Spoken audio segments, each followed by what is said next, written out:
children and grown men.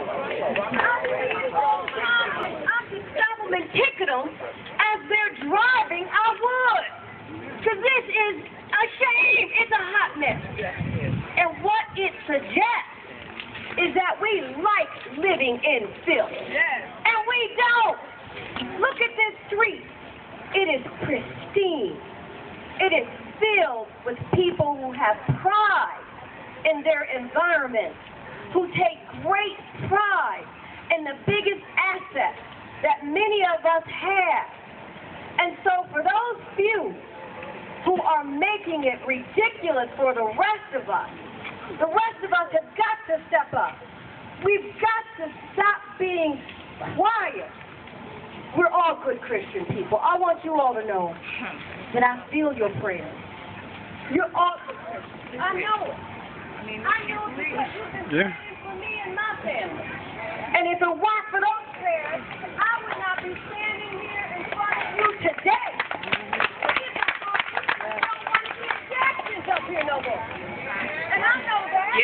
So I ain't going nowhere. As long as y'all keep praying, and I keep receiving it, and I keep some Starbucks close by, we gonna keep on moving. And we gonna keep doing what we got to do.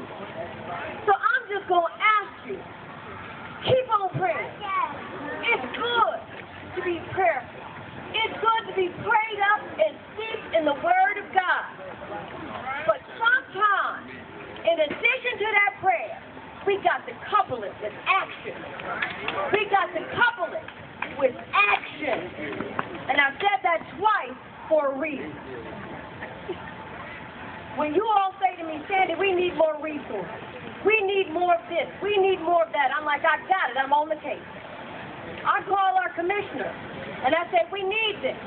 They say, okay, Alderman, we're going to pull up your calls for service, and we're going to see what we can do. Now, so many times we are such good Christians, and you all have heard me say this time and time again, that we don't want to complain. We just think, maybe my neighbor's going to do it, or somebody else is going to do it. Yeah, right. And so when I put out the call for more resources, they pull up the call log. And they say, but Alderman, it's not warranted because you're not getting enough calls. And I know why we're not getting enough calls. Because we are all trying to be good Christians. We don't want to call, somebody else going to do it. But guess what? While you're saying that, somebody else is saying that, and somebody else is saying that, and somebody else is saying that. But up north, everybody on the phone. I'm going to give you another example. When we had flooding down here, because the manor gets flooding because we got a lot of WPA streets. So our houses take in a lot of water. I asked for more resources. They pulled up a map for me. You would see one black dot for every call. In our area, sporadic dots. A dot here, a dot there, a dot here. What does that mean? Ain't close enough. I'm guilty too. My basement flooded 3 times. I didn't call. I just got down there and started getting that water off of my shop bag. So I didn't take action. But when they said, I want to show you something. I want to show you what happens in other wards. In other wards, these black dots are so connected, it's almost black from calls. So don't feel like you are bothering somebody when you call. If you have to call 311, put it on speaker and walk away. Call and walk away until they pick up that phone. Because right now, they're saying there's not enough calls. So we don't need to hire more people. And that's not true. We need these resources. We need them down here. We needed them yesterday. But we need to take action as a community. We need to take action when we see any little thing going on. It doesn't have to be a major catastrophic event. If you see too many people over on the corner, call. I promise you some hot mess is about to happen.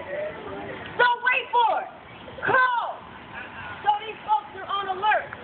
Make sure you know all your neighbors. see somebody going to somebody's house that looks funny, call them. Know who the kids' friends are. Know who's supposed to be over here. If y'all know it's a senior that lives in that house by themselves, and it's a group of folks going over there that you know don't belong, call. We got to stop being so nice and waiting for the next person. I'm guilty too. Myself will tell you, you too nice. You hugging and kissing on everybody. Stop all that. That's right. I can't help it. It's just the way I am. But I know now we got to call. And so now, I ain't wasting time putting my foot in somebody. You know what? It's got to happen. And the other thing is this. We got some people who live amongst us who do not share the same values that we share. Some of these people don't respond to the things that you and I respond to. That's why our babies can't stay out and play until dusk when the street lights come on. Because we got some sickos out here who don't understand that children need to be free. Children need to be able to run and enjoy. And neighbors need to be able to say, now, hey, I'm going to tell your mama. You're going to get a woman. And I'm going to give it to you. Then I'm going to tell your mama and you're going to get another one when you get home. We cannot be fearing one another, and we sure cannot be fearing these children. Now, that's a shame.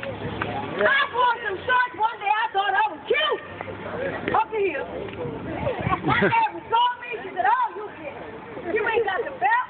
Hugged me, told me she was going to tell my mama. By the time I got home, my mom was on the porch with the belt too. Amen. And I got it. And my neighbor said, you try that mess again, I'm going to tell every time I see you coming out the house, dressed the wrong way, your stuff hanging out. Would that happen today? No. Something's got to change. And it begins with us. It begins with us.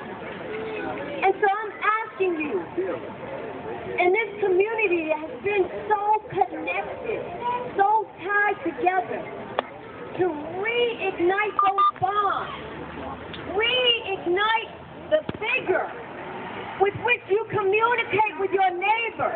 Make sure you know everybody on your street and then some. Make sure you don't take it for granted when you see stuff going on. And when you do see it, call. And not only you, but make sure your neighbors call too.